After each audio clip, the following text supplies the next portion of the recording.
All right, so some more very interesting storylines headed into the postseason. We just had the Grizzlies get rid of their head coach, Taylor Jenkins, close to the playoffs. And even crazier today, you all saw the news. I don't need to over-explain this. The Nuggets fired Mike Malone and also their GM. What makes this one so weird is the fact that we all know Mike Malone is possibly a top 5 coach in the NBA with just how he runs his offense, the culture aspects of him as well. He is a very tough-minded, gung-ho type leader.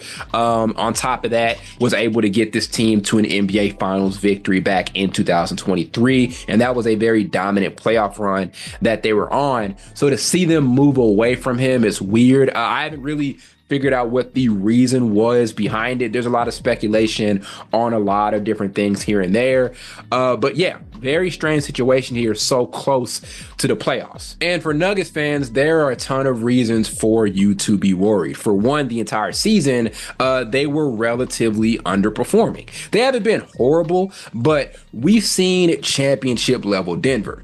And there's no doubt in the world that the last two Nugget squads that we've gotten, both last season and this season, have not been on that level that we saw in 2023. They've gotten worse since then. Again, not worse to the point where they're not a good team at all, because they're still a good, competent basketball team, but just not at the same level that they were at in 2023. So there's that, right? There's already that issue going on in the minds of fans. It can't make you any more comfortable with the fact that you also lost your head coach so close to the playoffs. I think right now they have 3 games left in the regular season. Just a really, really weird burden to be holding on to so close to the postseason. And with that, I just don't know how confident I am right now in this team's ability to make any meaningful run out in the Western Conference. I'm not completely writing them off, because anytime you have the best player in the world on your team, you always have a chance. But again, the West is very tough.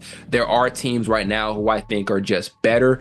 It's very tough for you to already lose a little bit of momentum as a basketball organization as a whole. And on top of that, try to enter the postseason without your head coach and try to make things happen. So I'm not really confident totally in this team making a meaningful run out West.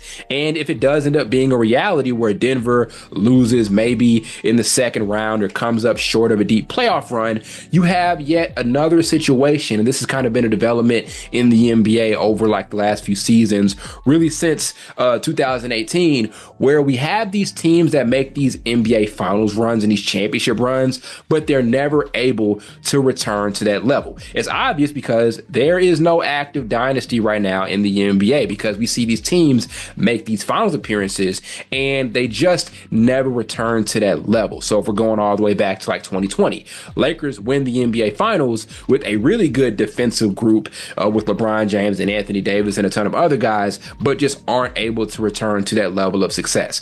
2021, the Bucks win it, and since then have not gotten back to the finals. 2022, Warriors, same deal. They win it. Curry has one of the best playoff runs of his career, but they're never able to get back to that level. We'll put a pin in that. We'll see how good they are in the postseason this time around. But yeah, that situation. Then obviously Denver in 2023, they have an amazing playoff run. Jokic is dominant. We all come to an agreement collectively that he is the best player in basketball, but here they are now, right? We're really uncertain about their future. So again, this theme of teams winning these championships and never getting back to that level and never being able to maintain that success. As fans, we forget the importance of the title defense, right? What makes a team, or really what makes a dynasty in a great era of basketball for any organization, is the ability to show and sustain that success over X amount of years. And obviously right now with the NBA and with the way things have been, we just haven't had a squad like that since those Golden State Warriors teams with Durant, Curry, and those sorts of guys. And they had a bit of a weird situation because they did end up winning a championship a couple years after they were looked at as a dynasty. So that was a little bit of a weird one, but still, the point still stands where we don't have a dynasty right now in the NBA, primarily because these teams are not putting up these amazing title defenses. And I'm torn on it as a fan. For one, I do like seeing a dynasty because they make for these iconic eras that we come to remember and fall in love with years and years down the road. So, for example, looking at the Warriors dynasty, in the moment as a fan, I hated seeing them dominate and run through the entire league. But looking back at it, you realize it was pretty cool watching them dominate through that era and just simply be one of the most iconic teams of all time, right? So we have that dynamic where you can fall in love with a dynasty and you kind of miss it a little bit. You miss having a team to beat.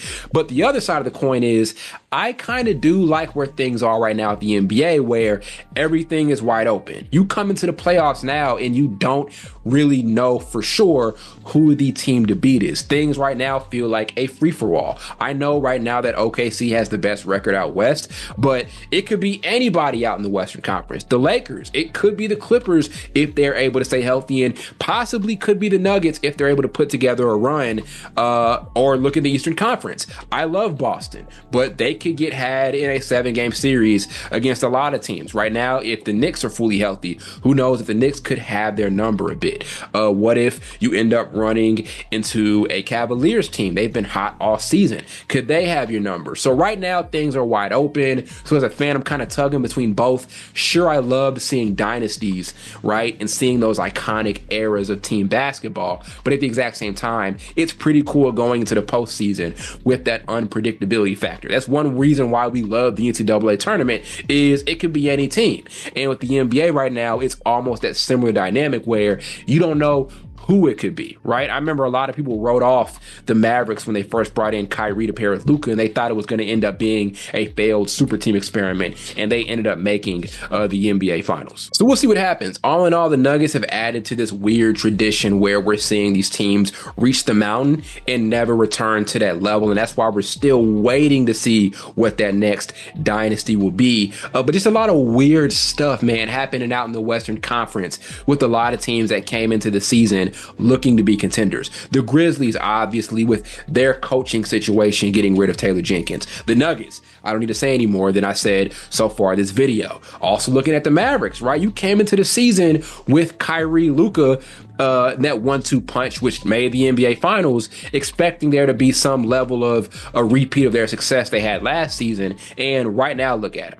Like, completely fell off because of a trade that I still don't understand on the side of the Mavericks. But the West has been so weird because you had so many weird things happen across different teams and things like that, whether they're trading guys away or whether guys are getting unhealthy or whether coaches are leaving or whatever the case may be. The West has been so weird because a lot of contenders fell off a bit because of some weird stuff that was either controllable or completely uncontrollable. So we'll see, but it's been strange. Look, I hope Denver's able to make something happen here because I would love to see Jokic just add on to his legacy. People have thrown him into a lot of all-time conversations that I don't think he's ready for just yet, but it'll be cool to see him get some more accomplishments and accolades, maybe some more meaningful playoff runs up under his belt, and see how far he can push himself in those all-time big man conversations. But all in all, I don't know if that's going to happen this season because I just think there's too much of a heavy burden on this team